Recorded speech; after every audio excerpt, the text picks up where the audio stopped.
Everybody, and welcome to the very first episode of Catching Up with the Kurtzes. My name is Logan Kurtz, and I am joined by a phys ed teacher, a father of one, and my older brother, Brandon Kurtz.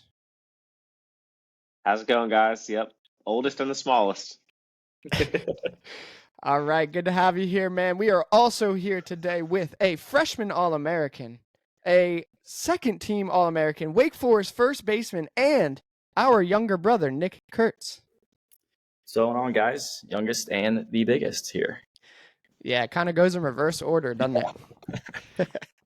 I tend to have some issues sometimes. Like I want to call Nick our little brother, but that doesn't really apply anymore. So now I think the terminology has to be younger brother.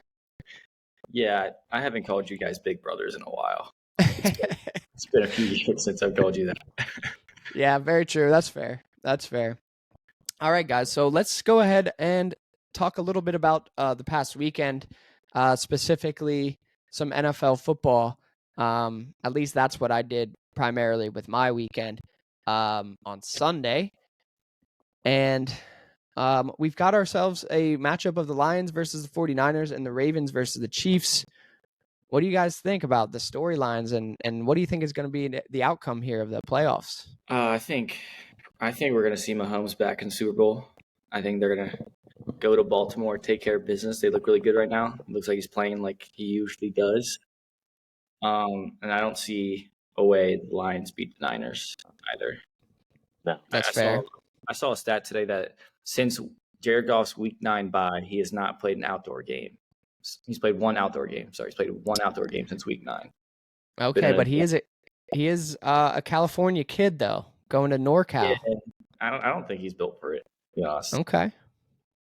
No, that's fair. I mean, the Niners are different. Yeah, they're a little bit different. What do you think, Brandon? You got the same outcome? I think that Detroit might be able to run the ball, actually.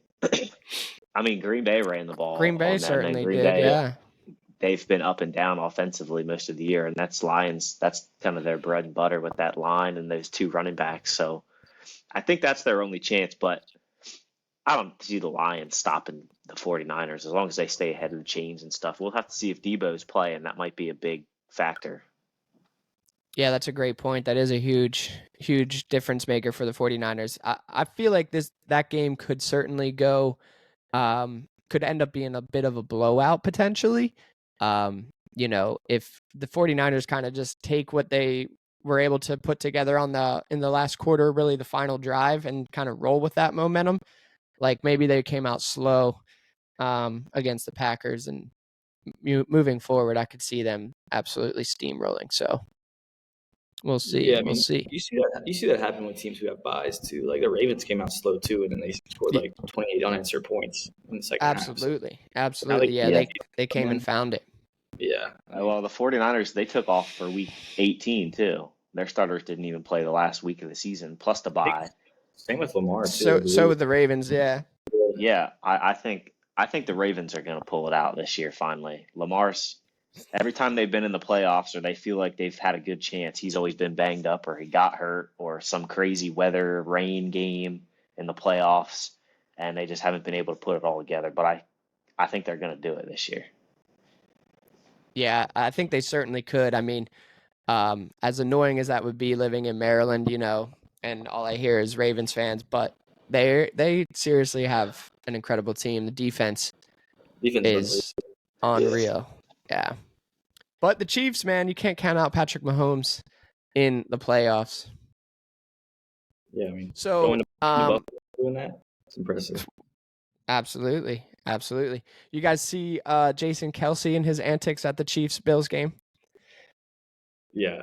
That's what we look like at most of Knicks games. Except it's 100 degrees and not 0 degrees. Yeah, it's a tan line with a tank top instead. Exactly. I was going to say, I'm using his work as my inspiration for this upcoming season, for sure.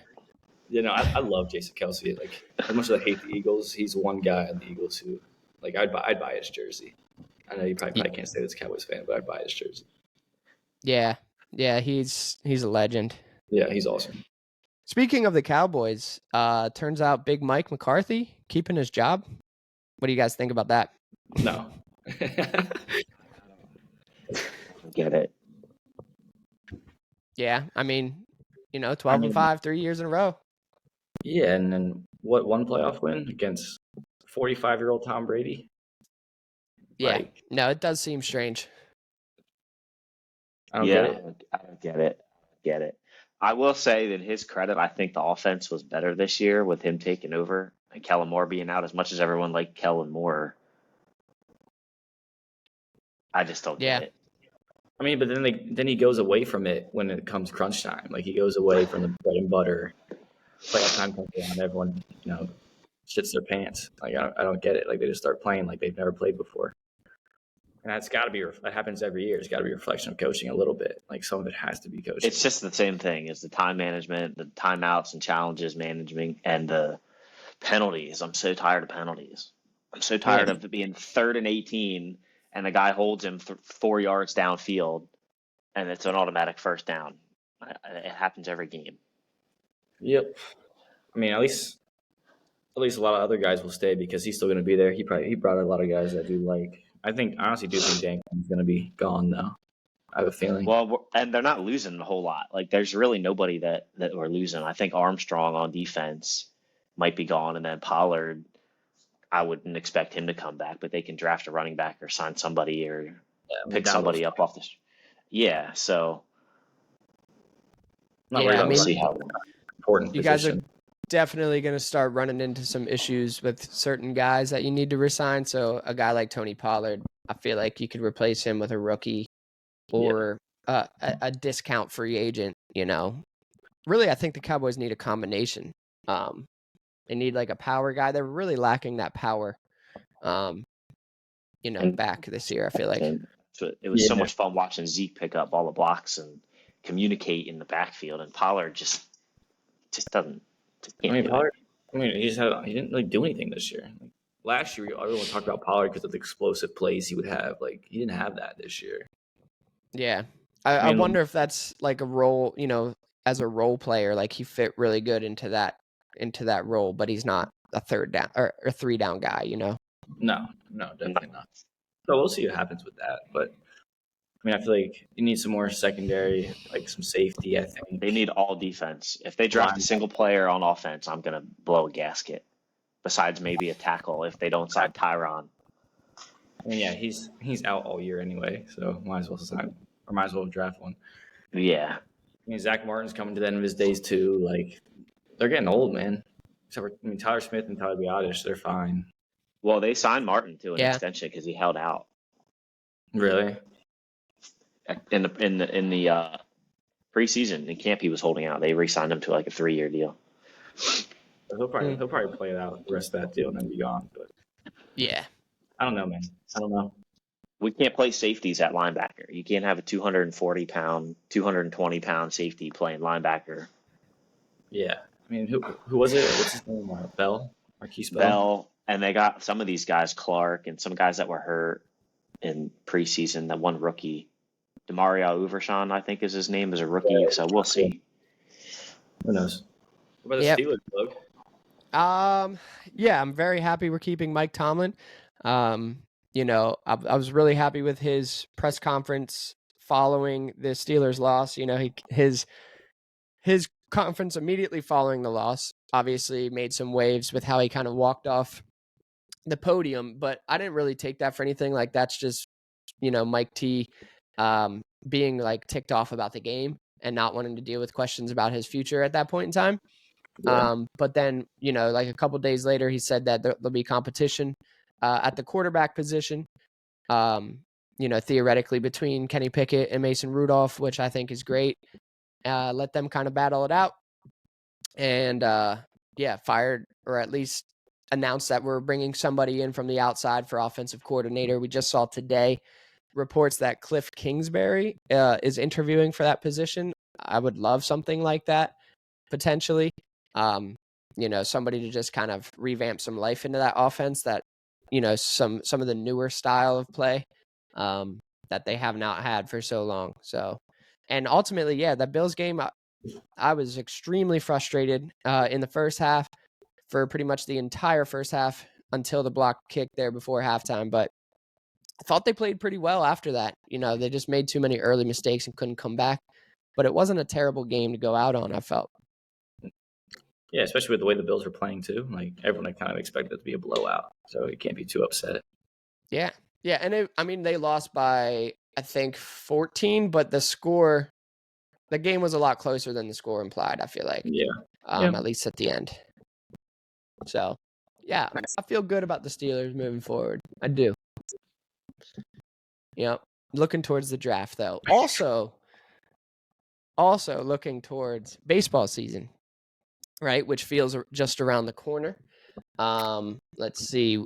We have less than a month till, opening day for college baseball. When the Demon Deacons open up at home. Who's your first game against Friday night? Friday is Fordham. Yes, that's right, Fordham. Out of New York, and then Illinois Saturday. I don't even remember who's Sunday, to be honest with you. But it's not coming to me. Yeah, no, I don't know. But it's always Dayton's in there. They might be the next weekend. It might be. I'm pretty sure Dayton. We play a 3-game set with them the following weekend. Following week, it's just them. There's another different team here. We always do that. Yeah.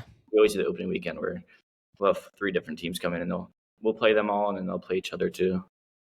But yeah, I think that's kind of cool. Get to see different teams and allows them to see different teams, and these are typically northern schools, right? Coming south for the supposedly warm weather, although it's still pretty dang cold usually. Yeah, I mean, at least playable conditions. Where they're from, they can't play there right now, so they're looking for anything. I mean, honestly, last 2 years I've been here, I mean, it's been nice opening weekend. It's always a second week that's just brutal, and they give you a nice little bit of warm weather, start the season, and that's when they come at you. Yeah, indeed. So if you were looking at some news lately, the preseason rankings came out a little while ago, and sitting there at the top are the Wake Forest Demon Deacons. Nick, when you kind of find out news about this, how does that make you feel? What's kind of your mindset on something like that, like a preseason ranking of number 1? Yeah, I mean, you look at it, you say that's pretty cool. Because obviously we think we're number 1. If you're not going in the season thinking you're the best team, then you're not really doing it right. But at the same time, we haven't done anything yet. We haven't played a single pitch, single inning, nothing like that. So we're just going out there. We're worried about beating Fordham. There's been a lot of talk about see you back in Omaha, do this and do that. And yeah, that's our goal, to be there, goal to get there and win a national championship. But we got to win game 1. Seeds don't really matter right now. We got 56 games to play. And that's a lot with coaches echoing and kind of what we all say. We were number 1 last year. We kind of know what it takes to be there and how hard it is to stay there. So just going to try to do that for 56 games and keep it moving. There you go, man. Yeah, 1 game at a time for sure. Yep. So any college baseball fan or Wake Forest fan that watched you guys last year certainly fell in love with that team. It was hard not to.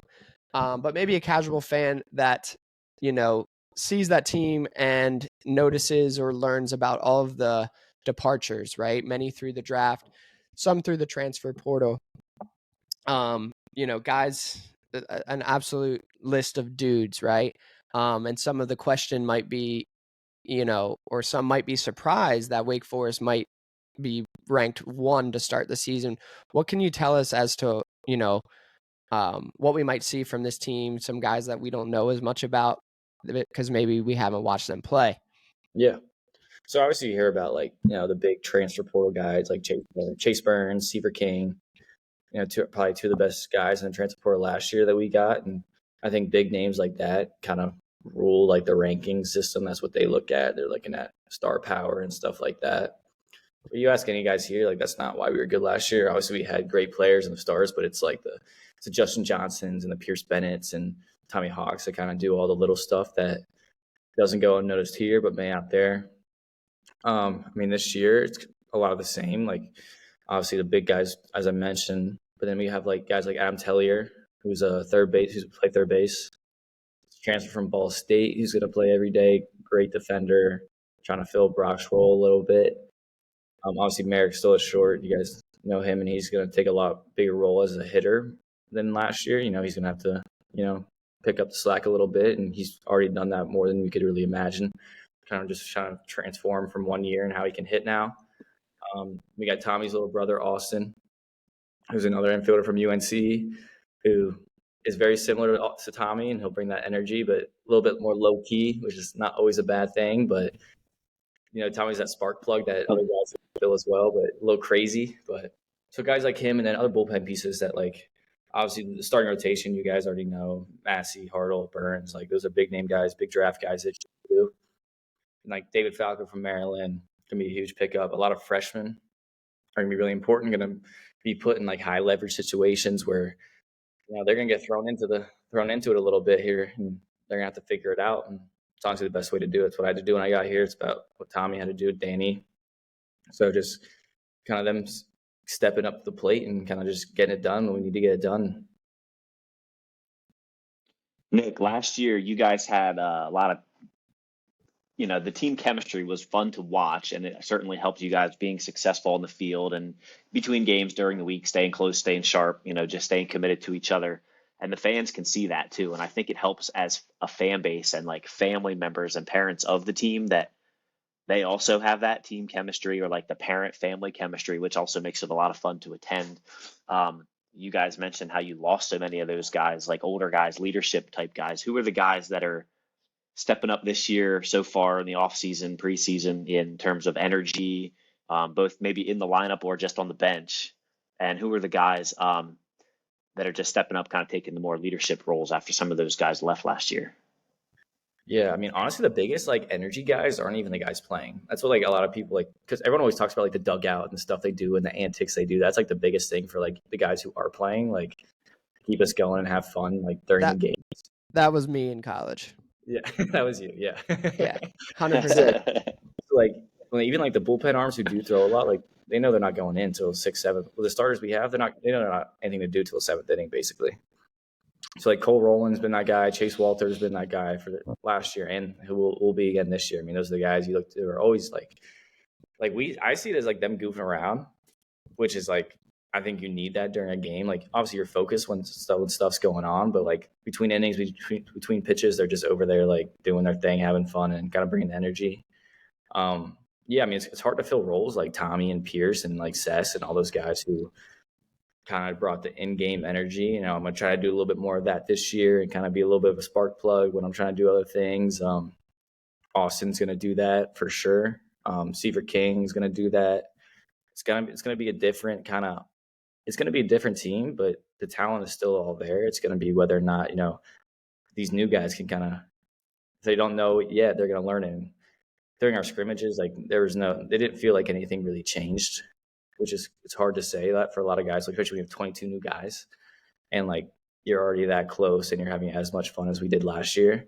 So I don't think that's going to change. I think it's going to be all the same. It's just going to be new faces and kind of them doing it, and some old faces too, who kind of know what it takes to be like that. So that'll be fun. A lot of freshmen have, they're freshmen. They're not going to play as much, especially with how deep we are.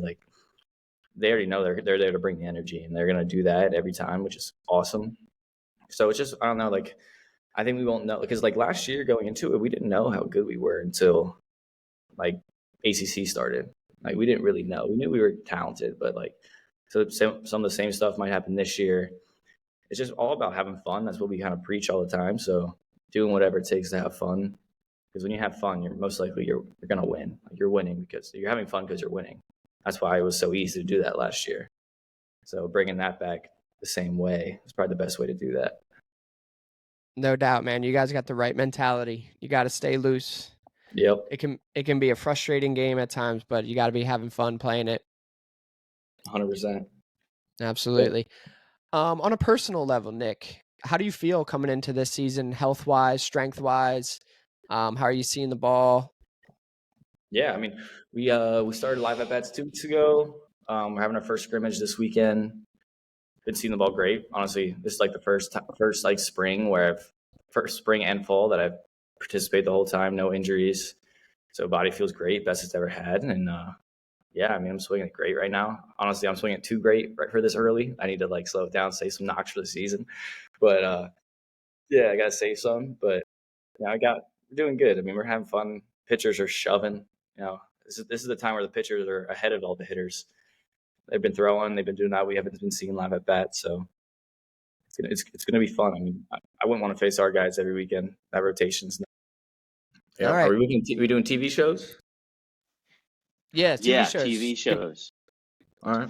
What you got, Brandon? I don't know. I need something. Like, I've been trying to find a new show. I started, what did I try to get into? I tried to get into Friends. I was like, I can't do it. This sucks. It was terrible. Like 4 episodes, I couldn't do it. Then I tried a couple of other ones, wasn't feeling it. But I did stumble upon on Peacock because I paid for that stupid Chiefs and Dolphins game, and I ended up committing to Peacock.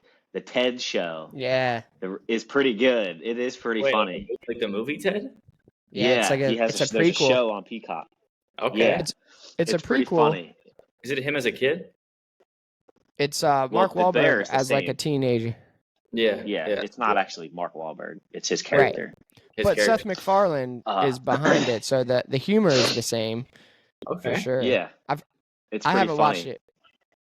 All right, I gotta watch that because I have Peacock. I got I got in when it was like $1 every month, like a Christmas. And I got it. Nice. I saw another one. I was on HBO Max. Well, I did recently try to get back into Entourage, so I started that one. But before that, Marshawn Lynch has like a reality show on HBO. It's so funny. It's just him like doing all this stupid shit. And the first episode, he goes into like do like a drag racing thing, like in a car, and he's just like. He's doing burnouts in the parking lot, and they're like, "You're gonna burn the tires. You're gonna burn out the tires and stuff." He's like, "Man, I got money for tires." It's so funny. Like everything Marshawn Lynch does and says is just hilarious. It's really funny. He's hilarious. He's good TV. There was whatever TV network he works for the NFL, Amazon, I believe it was. I want to say it was like the Eagles game. They had him in like Amish country of Pennsylvania, and doing like some type of segment. It was hilarious. I can't even imagine him in that. Yeah, dude, it's incredible. Do the reality TV show unless it's like like Too Hot to Handle or something. Oh, like dude, the Squid Game reality show, not the show. I tried to watch that where they compete for it and they don't actually and stuff. Yeah, I couldn't get into it, dude. We got hooked to that for sure. We got hooked to that.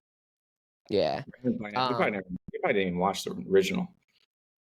Oh, I don't know what you're talking about. All right, Logan, you got a trivia question for us today? Yeah, we can get to some trivia questions. Let me pull mine up here. Trivia? Yes, sir. All right, so these questions, the sports questions are kind of hard. I got a couple if we want to do a couple. Sports questions are kind of hard, but let's go ahead and start with the MLB category. How's that sound? Okay. All right, here's your question. After more than a decade with the Twins, Michael Kadire played for this NL West Division team from 2012 to 2014, where he won the batting title in 2013. And this one, of course, I do know. I got this. I don't know the Rockies. The Rockies. The Rockies. That would be. I gotta type in the answer. That is correct. Colorado Rockies. I knew that one. I knew that one. All right, you guys did pretty good with that one. Oh, bro, we know our sports. Let's do. All right. No, let's go with some geography. Oh shit. Okay. The Harley-Davidson Museum, Pabst Mansion, and Circus World are all located in what U.S. state that resides in the Central Time Zone? Yeah, I don't know this, by the way, so it's a tough one. Missouri. That's not a bad guess. I was thinking like that area. Yeah, that's not a bad guess. I don't know why I thought it could have been in like Kentucky, but I don't think they're Central Time Zone. All right. Yeah. So it looks like I have to answer all questions till I get the answers. So, Okay, so I this is can gonna be a pull while. that up. This is gonna be But a while. yes, why don't you guys hit us with some of your other ones there? All right, this is mine. Uh-huh. I think Logan might be all over this. What is the smallest country by population and land?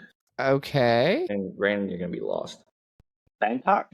I don't think It's that's in it. Europe, I assume. Is that It is correct? in Europe. Yes, it is in Europe. And I'm pretty sure Bangkok's a city, not a country. Yeah, Bangkok's a city. Yes, sir. It's a Okay. Capital of Yes. Thailand, yeah. It's not a country. Still not a country. I believe I know it. I mean, I have 3 guesses. Okay, give me your 3, and I'll let you know if one of them's right. Give me 3. One of them would be Vatican City. Okay. The other would That's be a city. Oh, actually I have 4. Luxembourg, Liechtenstein, I was gonna say Luxembourg.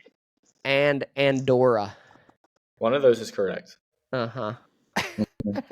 It's Although it's Luxembourg because the capital of Luxembourg is Luxembourg. that means nothing. Nothing at all. But that's Does- trivia, though. Okay. So whether or not Vatican City counts as a country is a bit of a debate. Does that count as a country in this question? It does. All right, then Vatican City is my answer. That is the That's answer. obviously the answer. Yeah, that is the answer. Good for Heck you yeah. guys. Good for you, Logan. Thanks, Yeah, thanks. Vatican City is a country technically, Brandon. I got your It should answer. be called Vatican Country then. Okay. I got your answer on the Harley Davidson Museum one, located in Wisconsin. Wisconsin was the state we were looking for there. Nowhere near that.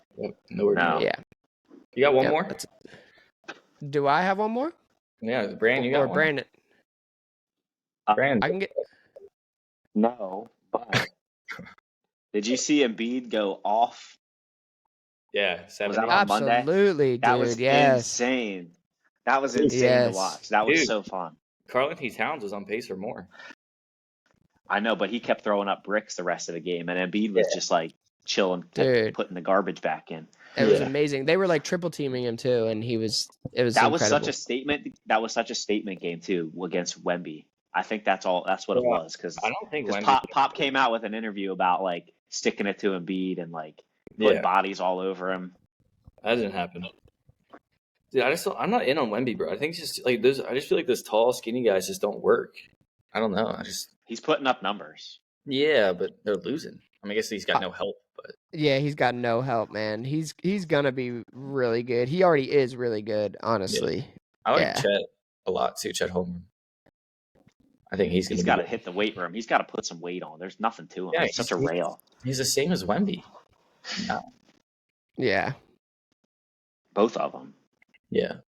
It's hard to put weight on. You got to eat so much when you're that big to put weight on. Like, so much. Yeah, that is kind of crazy, man. Yeah. Like maintaining that size. It's insane. I couldn't even imagine. Yeah. Yeah. I'm here. I want I'm to here. talk about the Super Bowl logo, like the actual Super Bowl 50 whatever logo, and the background colors always have matched the two teams that are in the Super Bowl. Okay. There's like so this huge conspiracy thing going around because it was Right. like it was orange and yellow, and that was the Rams and the Bengals, and then it was like green and red, which was the Chiefs and the Eagles, and then this year it's purplish and red. So people are saying it's been the 49ers and the Ravens, which I Yeah. think is what it's going to be anyway. Next year they came out with the logo, and it's like a greenish teal color and purple. So it's got to be either Dolphins? like the Vikings or Ravens again. Well, I was thinking Ravens, but I could be the Vikings. But if it's the Ravens, it can't be the Dolphins. It better not be the freaking Eagles again. But there's people saying Yeah. the Jets and the Vikings, since everyone thinks the Okay. NFL scripted and everything, I mean, dude, I think the it's teal double could be like, the teal could be Jags. Could be the Jags. or like Could be the Seattle. Dolphins. Dolphins. Dolphin. I think Tua's trash. But Yeah. Yeah, Teal. When I think teal, I think of yeah, them. teal. he throws with the wrong hand. Yeah, it looks like it. Kind of looks like, you know how, do you see the video of Michael Penix and it flipped as a righty? Yeah, It looks like Mm, that. Yeah. Yeah. you got to look Yeah. at those logos though. I just Look saw them So- up. So I did hear about like the Canadian news station as well, like had this headline that referring to the Super Bowl that it's Ravens versus 49ers, and then also the logo thing. I didn't realize in years past that the logo thing also applied to the team. So I'm gonna have to look into that. Yeah, it's matched up. I mean, since they started doing that color thing, it's matched up like so far. All right. Right. Well, we're gonna find out real soon if it holds up. By next week's episode. Episode. Yes, indeed. All right. Well, I think that is enough, or the end of the episode for today. Thank you all for joining us. Hopefully, you're still listening at this point and you had a great time. Thanks, Dad. Yeah. See you guys. Have a good week. Yep. See ya.